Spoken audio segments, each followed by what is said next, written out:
All right. Hello and welcome to the third webinar in our Caregivers series. My name is Rachel White. I'm a board certified behavior analyst at the Center for Human Development. And today's topic is traveling and vacations. So, how do we prepare our learners for situations like vacations, big travel plans, when our learners may not be used to those types of activities? We're going to go through a variety of strategies and provide some examples, but the first one that I want to start with is schedules and visuals. Our learners often might struggle with understanding the spoken instructions, or maybe not have a really good concept of the time as far as when things might be happening. So schedules and visual supports can be very helpful for our learners to be able to better understand what's going on, when things are supposed to happen, and can also serve as a reminder for them, or a progress for them to see, okay, how long, how much longer, what's next, without us having to verbally remind them, which can also make things a little bit easier for us and make them a little bit more independent. So with schedules and visuals, it's a picture or a cue, could be a word, could be a to-do list, a calendar that the learner sees. It's going to provide information about what's happening, or maybe what to do or what not to do, or it could help set up the learner for the next activity. It can be pictures, or it could be a written text.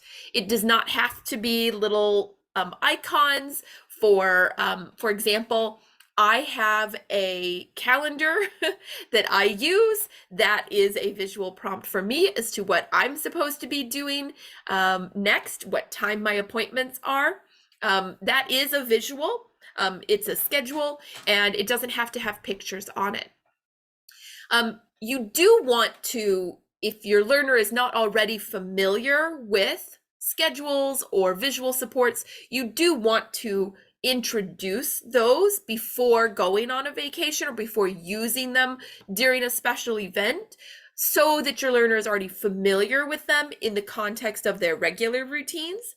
And that way they can be more effective and use the visuals or the schedules as helpful hints, as opposed to being a brand new thing on top of whatever other brand new travel and vacation type things might be going on.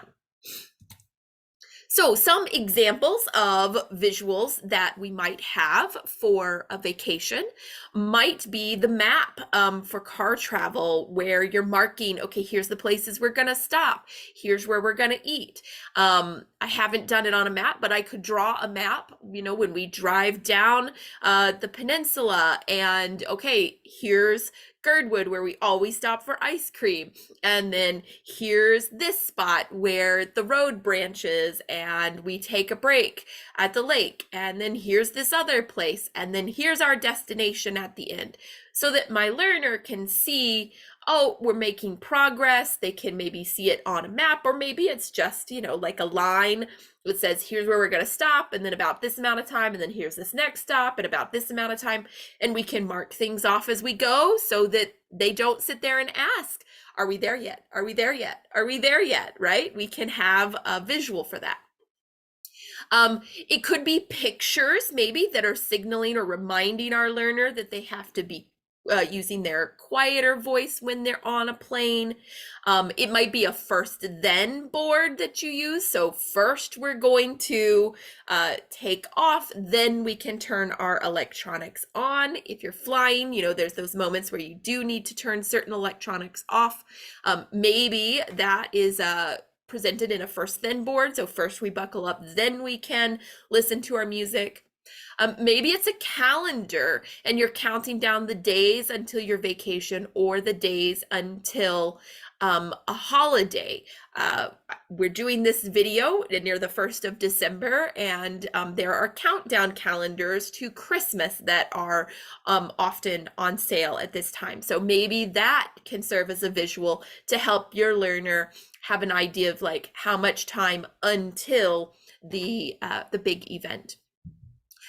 Maybe your calendar or additional calendar includes how where you're going to be on those days, or how many days you're going to be at grandma and grandpa's house before you come home, because maybe that is a more significant event for the learners. When do I return home? When do I get to come back? Maybe it's a countdown for school, right? Okay, we only have 3 more days left on our holiday break, and then we go back to school. It could also be a checklist of expectations. Maybe while you're riding in a car or on the plane, you have to stay in your seat. You have to leave your seatbelt buckled. If you need to use the bathroom, you need to tell us and then wait until we can go to the bathroom. So those are all examples of different kinds of visual supports that could be helpful for your individual. Some other examples, maybe specifically about schedules. Maybe it's your times of the flights and the layovers.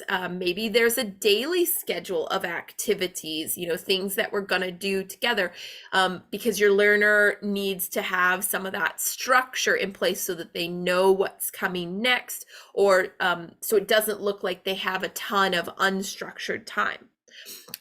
Could be the list of steps for performing a particular activity, such as cleaning the fish or putting up a tent if we're talking camping. Now, so this might be stuff that you start introducing so that spring, summer, you can enjoy some vacations because you've been preparing your learner for those for a few months. It might be some scheduled time when you're outside of the tent or the camper versus when your learner is inside the tent or the camper. For example, if they enjoy being indoors, but you want them to participate outdoors for certain events, that you draw up a schedule for that. Might include the food or the meal times, snack times, instead of somebody sitting there waiting and asking when are we going to eat, maybe that's the schedule that you have. And maybe it's got maybe you can use a schedule for list for the boat or water safety if you're going to be engaging in some of those sports, or if you're doing winter sports, what are the safety steps and when are we going to do those activities. So here are some visual examples. This would be a picture schedule that you might use that kind of explains what's going to happen in the order while you're traveling to the airport. So we're going to get in the car, or then maybe we have to park it and then we have to ride the shuttle bus to get to the airport. And now we're in the airport, we have to go through security. Then once we get through security, then we can eat some snacks before we get on the airplane, right? Maybe that would be something that is helpful to your learner. Maybe this is an example here of what to do when you're on the plane, reminding somebody, okay, how are we going to board? And if they need a visual, what are they expected to do? We're going to walk onto the plane. We're going to find our seat. We're going to buckle up and we're going to be calm and quiet, right? So whatever steps that your learner might need practice with or might need reminders for, those are the kinds of things that you can create visuals for. The picture here is a little squished, but this is an example of a checklist with visual pictures for everything that somebody needs to pack for their camping trip. So maybe our learner is we're working on some more independent skills and we want them to help pack or to make sure that we've packed everything for our outdoor camping trip. This would be an example of a way that you could create the list that also has some pictures and some words. It could just be the written list that they use and then they check off when they have their things. The same thing goes for packing their suitcase. What do they need to put in their suitcase? Could be a list, and then they're able to follow the list to make sure that they remember everything. We also often may use visual and textual prompts when we're trying to remember how to set up our camping equipment, for example, having the instructions for putting up the tent. Those are still visuals that can help us. And maybe we can teach our learners how to use the same type of thing. So visuals are not just something that we do for other people. We also can use these visual strategies, these checklists, these list pictures, things like that to remind us about how to perform certain tasks. Sometimes, this is another example of a visual. Sometimes organizations will actually put out some nice visuals that can be shared like in a flyer format or like a coloring page for a learner. And this one has a great visual of how to be safe around a campfire. So how far away things need to be, what kind of supplies you need to have, and it has a list of some important information. So this would be another example of a visual maybe that you could introduce earlier. You guys could go off of it and you could practice it as you get ready for your vacation. So speaking of practicing, pre-teaching is a concept talking about practicing a skill to ensure fluency ahead of time.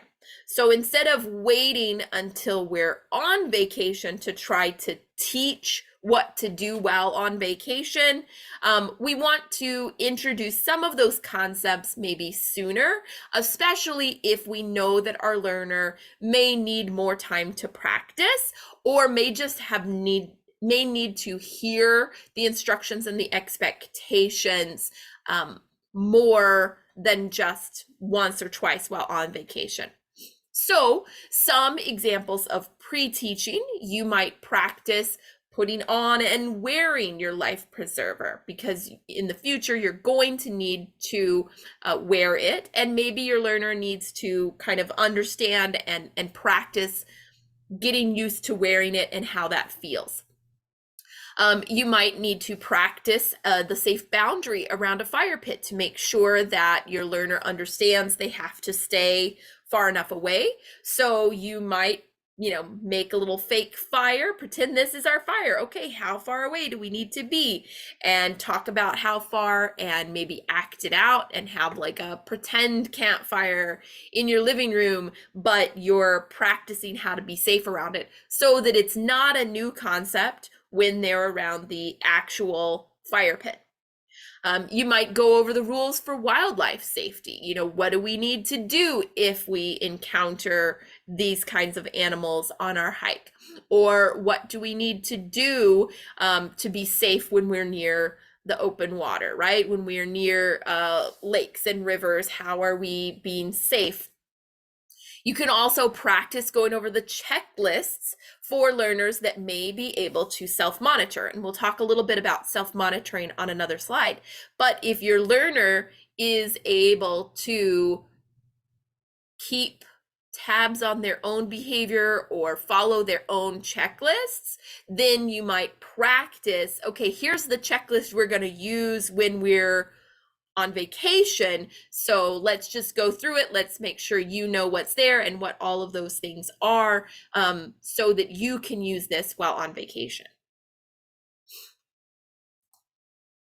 So modeling is basically demonstrating for your learner. Some of this is going to be things that you might want to demonstrate and practice ahead of time, but these are also things that we want to make sure we're modeling in the moment too. So when you're on vacation, the rules about safe boating, safe around the campfire, appropriate behavior on the airplane or in the car, the rules apply to everybody. that's in the car or everybody that's traveling with your family, so that you are modeling that behavior in the moment, and then they have that reference where they can copy you. So, for example, you're going to model sitting by the fire in the camping chairs. You're not going to be too close or be playing around in the fire, because your learner might think, oh, well, if my caregiver is playing around in the fire, then I can do it too, even if there might be differences in the way that you can do it safely and they cannot. They may not know that difference, and they may just try and copy you. So model what you want to see. Model safe hands and body when you're by the fire. If the learner has a peer or sibling that can also practice with you, or that's on the vacation with you, that learner is also modeling the behavior you want to see. Sometimes our learners, especially if our learners are younger kids, they relate a little bit more to their peers or another kid doing that behavior than maybe their parents or their caregivers or another adult doing that behavior. When you are around the water or in the boat, you're also wearing your life preserver so that your learner is copying you. You may know how to swim, but again, they may not know the reason why you might choose not to wear a life preserver. And if you want them to do it, you should model it, because then they can look and be like, oh, right, they're wearing the life preserver. Everybody's wearing their life preserver. Therefore, I'll leave my life preserver on. Example here for dip netting, you might model how you stand and hold the net out of the water so that they know what it looks like. Model the motion where they can see you before you go into the water. Also model using, a calm, quiet voice and staying buckled when you are traveling in public transportation, right? Another strategy that you can use to help your learners be prepared would be role play. And this is really that acting out or pretending to perform the skill, but in a safe environment. So I mentioned this one before, maybe set up a pretend fire and practice staying at the right distance. Maybe you camp in a tent in your backyard as practice for real camping, so that your learner can get used to the concept in a safe place, and where you do have the option to bail out if you need to. Maybe you're going to practice the process of cleaning the fish before you go down to fish camp, right? Maybe you're going to pretend to go through airport security before you actually get to security. You might also consider taking like shorter road trips or shorter stays in certain places before doing a long stay or a long drive, and build up that practice so that the learner is used to it. And then we're really just extending that a little bit longer for our vacations and our travel. Video modeling is another good example, and might be a great way for your learner to get in extra practice or extra information without you having to necessarily be there all the time. So maybe you search YouTube, search the internet, and you find some videos of other people engaging in the behavior.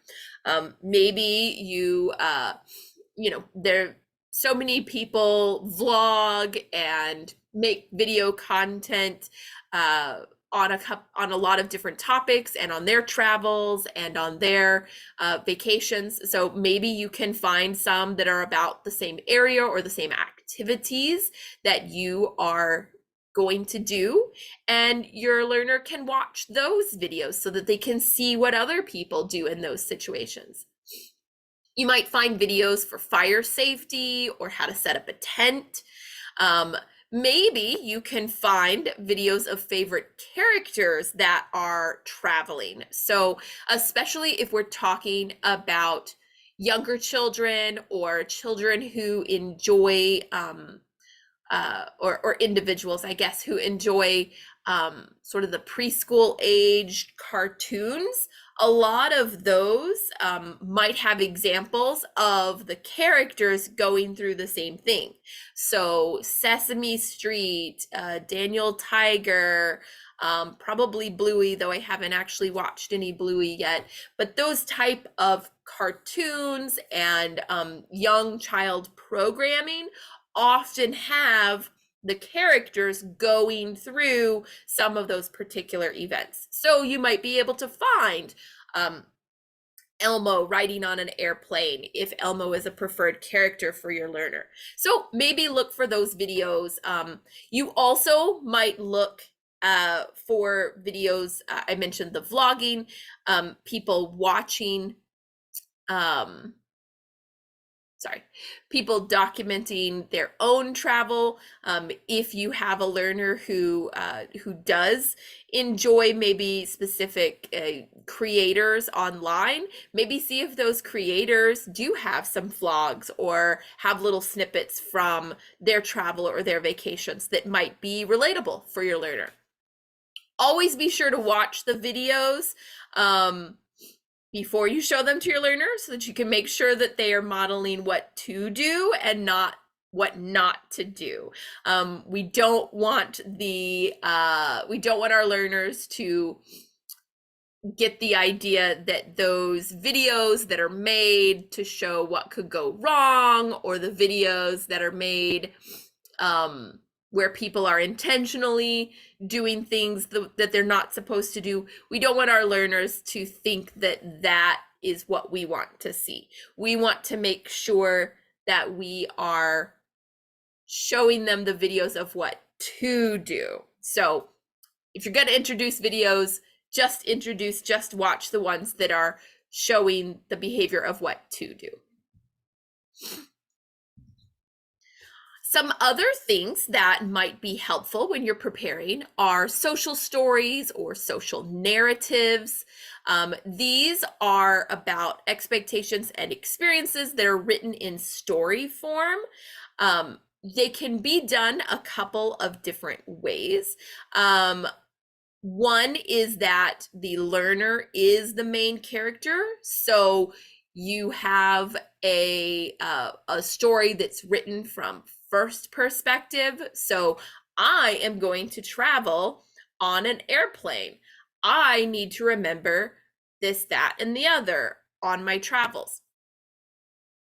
Those can be very helpful for learners who might not as easily relate to another character, or might need to kind of hear the instructions from a first person point of view before they really click for the learner. The idea behind these, it is going to explain what's going to happen, and it's demonstrating that the learner is behaving correctly and they're successful, right? That these are all the things that I'm going to do, and that means that I'm going to have fun. I'm going to get to do these other things because I'm following the rules here. You could make them with pictures of the learner actually doing the actions, or you can just get stock photos. You don't have to have the learner go through everything successful, especially if it's maybe something that they haven't had the opportunity to do successfully yet. But it is really good to introduce and review those social stories or social narratives ahead of time, and frequently review them. So it might be something that you introduce a couple months before the travel if your learner needs a lot of practice, and then you read it, at least once a week so that they've seen it a lot. And then you want to take that story with you when you do travel so that your learner has it as a reference and you can remind them, oh, look, we did that part. What's coming next in our story? You're right. That is what we're going to do next. Oh, look, here it is. Let's do that. Some books can sort of be a little bit like halfway between this like social narrative and the video modeling.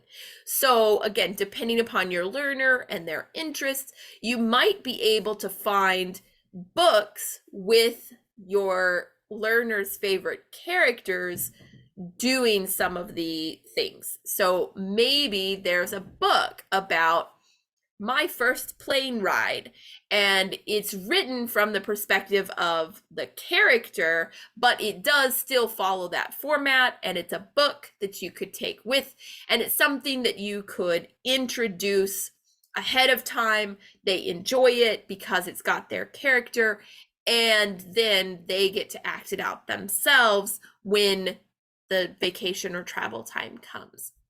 So just some things to think about, ways that you can provide some additional models and practice prior to actually doing the event. So here are some examples of what a social story or a social narrative might look like.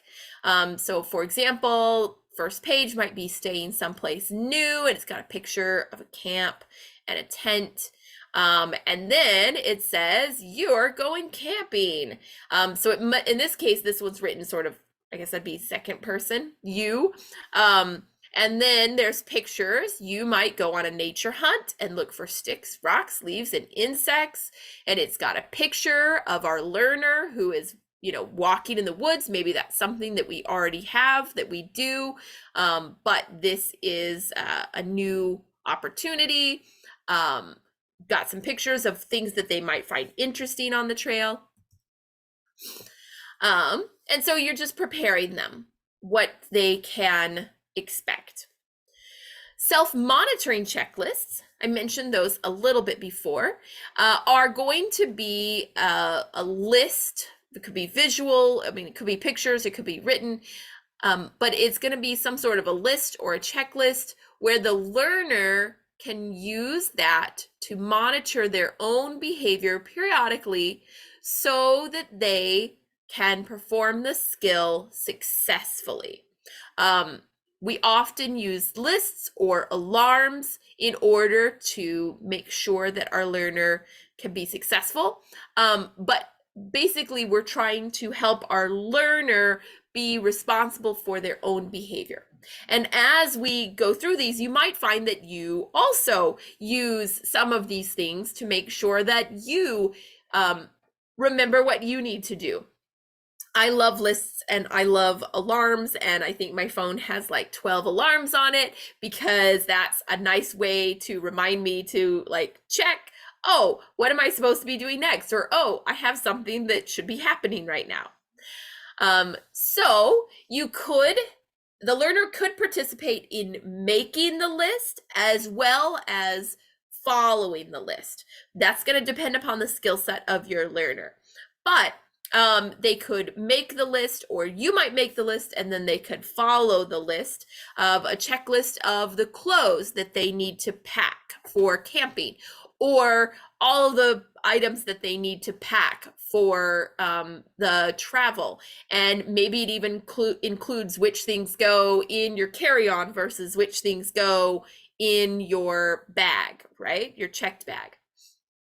Making or following a list or a checklist of toys that they might want to take or that they want to take for travel. So again, it doesn't have to necessarily be an older learner or a learner who has a lot of language skills. Maybe it's just pictures of the toy items that your learner is going to bring with them, right? And maybe you guys can do that together, and you can take pictures of the toys, and then when it's time to pack, they see the picture, they go find the toy, you put it in the bag, right? So maybe it's a joint thing too. This could also include making or following a list of rules to follow when they're around the campfire, or when they're in at fish camp, or whatever it is, right? Some other examples, especially like with an alarm, setting an alarm to remember to put on more sunscreen or bug spray before it expires or it runs out, right? Maybe set an alarm for some learners to remember to take a break or to go to the bathroom, because those might be things that they forget to do in the moment because they're having so much fun, but then they might get overwhelmed, or there might not be an opportunity at a different time. So those, again, are just examples. I'm sure you can think of lots of other ways that you might use checklists or alarms. Like I said, I love alarms, and I had an alarm that went off to make sure that I was set up and ready for this meeting. And I have another alarm that's going to go off in a few hours to make sure that I'm packing up and getting ready to go out the door for the afternoon commitments that I have. So these are not necessarily things that might be stigmatizing or that might stand out to anyone else also. So that, especially the alarms, or having maybe a digital checklist for a learner who's maybe a bit more self-conscious, they need supports, but they don't want other people to know that they need some of those supports, that might be a really good way to help them be more independent and not feel like other people know that they're using a support. Just, oh, my alarm went off, and then they're like, I'll be back in a little bit. Medication is also another good one for alarms. The alarm goes off. Oh, I got to remember to take my medicine. And then they can just grab some water and their medicine, right? Just make sure you put your alarms on a phone that's going to adjust appropriately to like the time zone, if that's a concern, right? So just think about those things a little bit. Here are some examples, or an example of a checklist. This one is packing gear. So in this case, they might, there's a box here for the weather forecast. So that's a visual prompt to check what the weather's going to be like, maybe a few days before you go, so that you know what you're going to actually need. We've got some clothes and some gear listed, but we also have this opportunity to add some other things that maybe that we adjust because of the forecast, or other things that we want to remember to bring. And then some last items here. So again, depending upon the skill set of your learner, they might participate in creating the list, or they might just be following that list.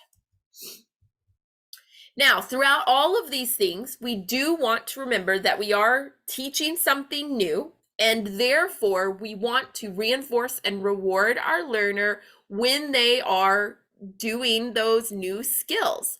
Now, it doesn't have to be something that is a big deal, a big treat, a big production. It could be just praise.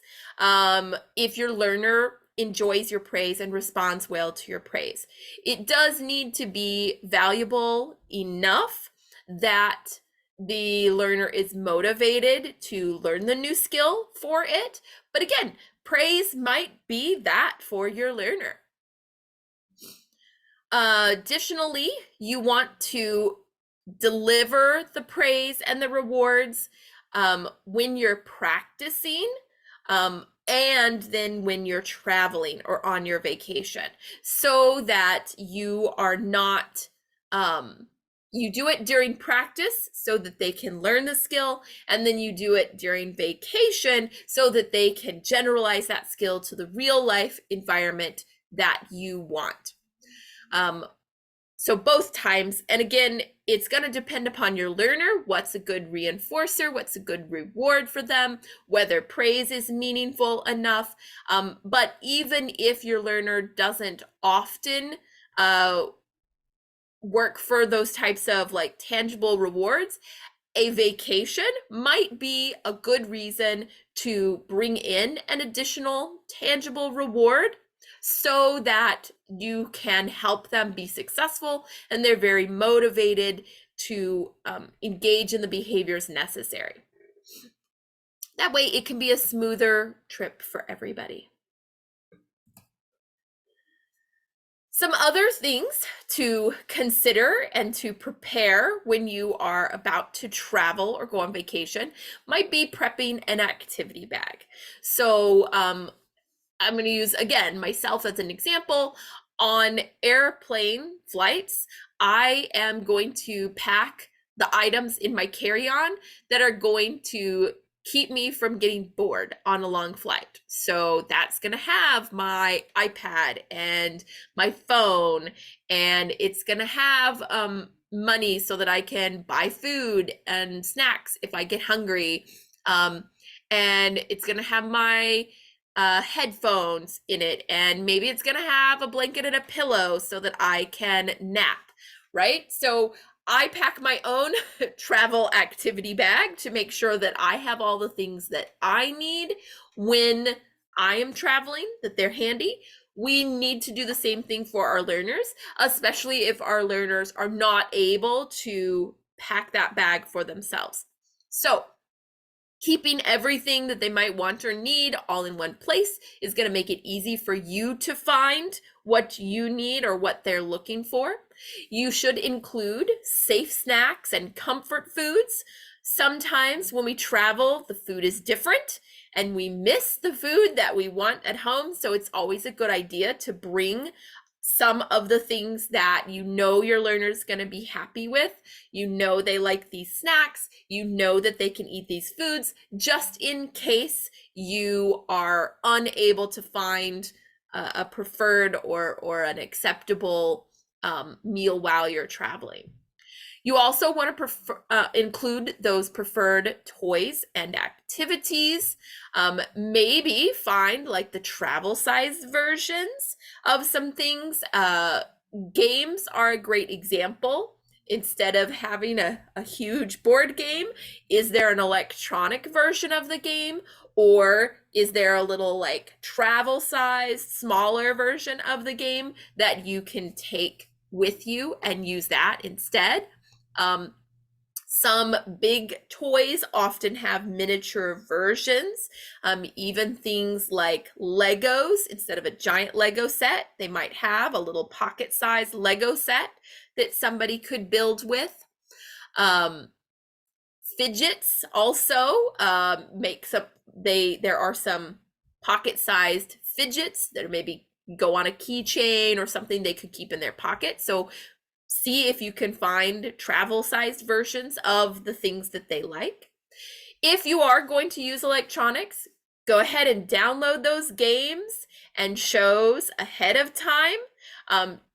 Turn your device into airplane mode and check that they work before you get on the plane in airplane mode and discover that none of the games that your learner likes are playable in airplane mode.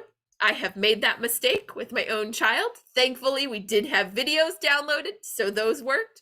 But double check those things. If you do have electronics, make sure that they are able to use their electronics in a way that's going to be helpful. You might also bring some new items, activities, games, or shows that they are likely to be interested in. And because it's a new activity, it's novel, it might really maintain their engagement for longer than if it was something that they were very familiar with. But have a good mix of both. Things they're familiar with, and maybe some things that are new that might really maintain their engagement. Other things to do while you are traveling and on your vacation is to make sure to give transition warnings. Give your learner notice of what's about to happen next. Be sure to specify what you need your learner to do. So if you need them to stand in one spot and wait for you to grab the bags, that you're specifying what the expectations are. Okay, they're starting to run the bags on the baggage carousel. You stand here, I'll grab our bags when we see them, okay? You might use timers to signal that the change is about to, the change is occurring. Okay, I'm going to set an alarm, and in 10 minutes when this alarm goes off, that's when I need you to go to the bathroom and then go get in the car, right? You might consider bringing transition items for your learner to hold on to use, or to bring with them. Sometimes that's, bringing the favorite stuffy with them in the car, on the plane, at the hotel, whatever it is. Maybe it's something that they can just hold and then they give it back to you once they're at the new situation. If that's something that your learner is used to, or if you think that that could be helpful for your learner. Also, make sure that you are planning ahead and you're allowing enough time so that your learner doesn't have to be rushed. This is something that can just help everybody to travel more smoothly. If we wait till the last minute before it's time to transition, and let's say we're going to the airport, and then we have to rush through security, or once we get through security, then we have to rush to our plane, and we don't have time to go to the bathroom again or to grab some food, then that might set our learner up for some challenges because they're being rushed so much. Instead, err on the side of caution so that you are planning for there to be plenty of time. And then if you're like concerned, well, now my learner has to wait, for example, maybe in the airport, if we get there too early, then we have to wait in the airport. Think about what kinds of things you can bring, or you can have, or you can do while you're waiting in the airport, so that your learner still has something to do and you're not having to rush them through other aspects. Because inevitably, when you're in a hurry, that's when your learner is going to need something, or something's going to happen that's going to slow you down. Okay, so try to prepare so that you don't have to rush your learner. You have time for them to, go to the bathroom one last time, or go over their checklist one last time and grab their last items that they want, or whatever it is. Also, remember that while you are on vacation, it is okay to take breaks. Sometimes we try to pack so much into our vacations and our travel that we are exhausted and we're busy all the time. So your learner may benefit from having some scheduled downtime or unstructured leisure time. Not every moment needs to be planned out.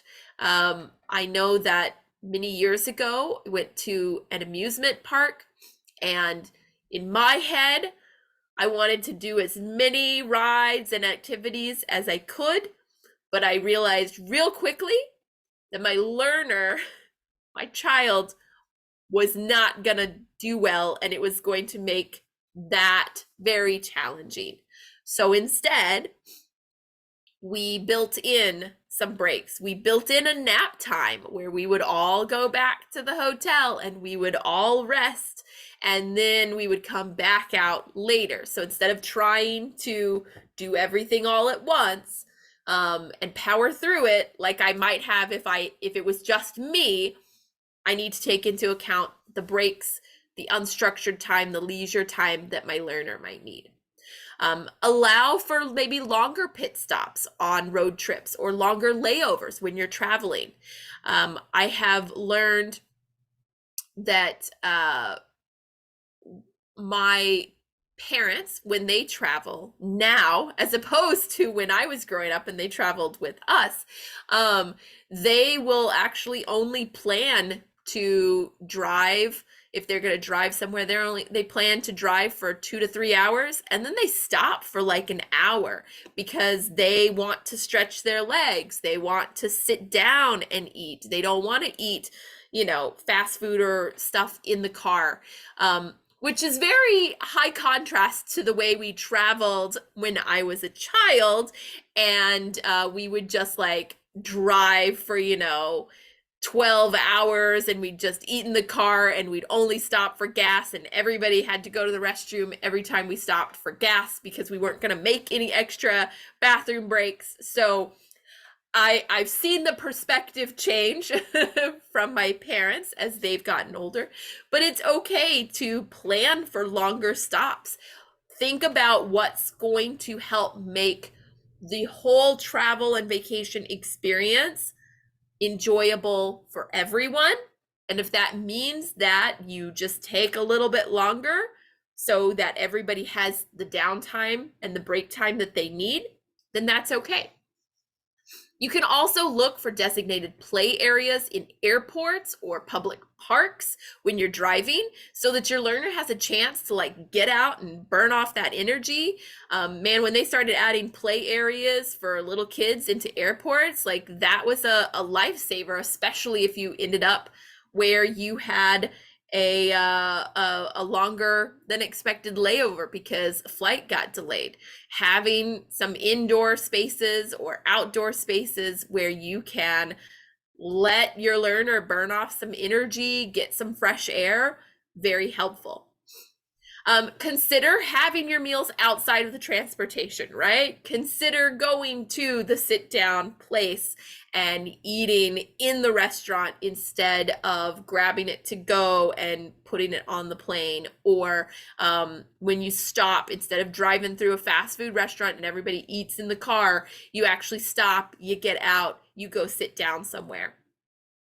And then make sure that you are taking some movement breaks. So even if you don't have a ton of time to stop, that you're taking some movement breaks, that you're trying to burn off some of that energy before and after you're sitting for a long time. That's really going to be helpful for your learner to have a chance to burn off the energy before and then burn it off afterwards so that they are more comfortable physically. The last thing, I think this is my last thing, maybe not. But another important thing is to think about your crisis plan. You probably have an emergency or a crisis plan for your learner when you are at your house in your community. However, when you're traveling, think about what might need to change. Make sure you have the emergency numbers for the area that you're going to be in. If it's likely that you're going to, or even if it's unlikely, make sure you know what the emergency numbers are for the area, right? Is it 911 or is it a local number? Is it different? Figure out what the emergency numbers are so that if there's an emergency, you already have that information. Consider maybe some form of ID or tracker for learners who might not be able to easily communicate with others. This might be something that you already use with your learner in their home community. However, there are some learners who might be perfectly fine in their home community because everybody already knows them and they have a good system and a network of supports. But if you're traveling, those things aren't going to be there. So maybe they need an ID bracelet that, says I'm signals what kind of supports they might need, their ability to communicate, maybe medical information if that's something that they might not be able to convey to a stranger, or have some sort of tracking GPS thing turned on or that they wear when you guys are traveling. Practice what do we do if situations with the other caregivers and maybe the learner.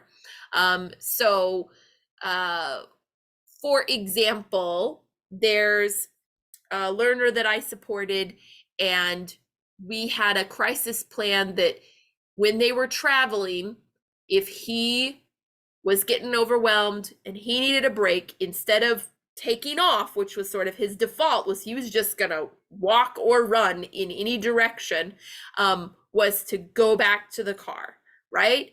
And if he said he needed to go to the car, somebody got him to the car. And if he left without telling somebody, he was supposed to go back to the car. And that was a good plan for him because they traveled by car when they were traveling, and it was a familiar thing. And then that gave everybody the point of reference. But talk through those things, make a plan for those things, practice those things. And then also anything that's going to be essential, anything that you can't live without, keep that in your carry-on. Keep that with you. Your medications, the comfort items, the things that your learner has to have on a certain schedule, keep those with you. Don't check your bags. Don't put those items in the check bags. I have had bags get lost for like a whole week, right? I can buy new clothes at my destination, so that was okay. But like if I had medication or if I had something that I needed in order to be able to sleep, that would have been incredibly problematic. So keep all of those necessities with you at all times. All right, and then reduce the stress. I mean, that's kind of what we're trying to do, is how do we reduce the stress? Manage your expectations for the situation. Don't expect too much, but it's okay to expect that they do as well as they can. Pick your battles. Figure out what is the most important and what isn't the most important for your learner, for the situation, for the vacation. Remember to take time to care for yourself. As the caregiver, you're going to be under a lot of stress, so make sure that you're making time to care for yourself. It's okay to ask for additional assistance, whether that is professional assistance, such as respite care, or just assistance from other caregivers or other people who might be traveling with you. It's also okay to opt out of events that aren't going to be a good fit. If your learner is not going to do well, for example, maybe on the boat, then maybe you guys don't go on the boat, and that's okay. You can engage in another activity during that time. You can find something to do back at camp. Sometimes it's a matter of, swapping out who's the caregiver in that moment. Maybe another caregiver also isn't really a big fan of that activity, and so they can stay with your learner and you can still engage in the activity, but your learner is still cared for. Modify your plans to better accommodate your learner's needs. Sometimes this is hard. Sometimes this requires talking to the other people that we are traveling with, that we are trying to vacation with, and discussing what's going to work best for everybody. But again, trying to reduce the stress by trying to make it a fun and enjoyable trip for everybody includes your learner. And if your learner is doing well, then that's also going to help reduce your stress and make the event more enjoyable for everybody else. And then remember that your learner is not purposely trying to ruin the vacation. If they are struggling because it's different, because there's new things going on, because it's too much for them, or some other unmet need that they have. It is not because they want to ruin the vacation. They just don't have the skill set to be successful with that particular piece at this moment. So what can you do to support them, and then prepare them to be successful maybe the next opportunity? And that is the end. So if you have questions, my email address is right there.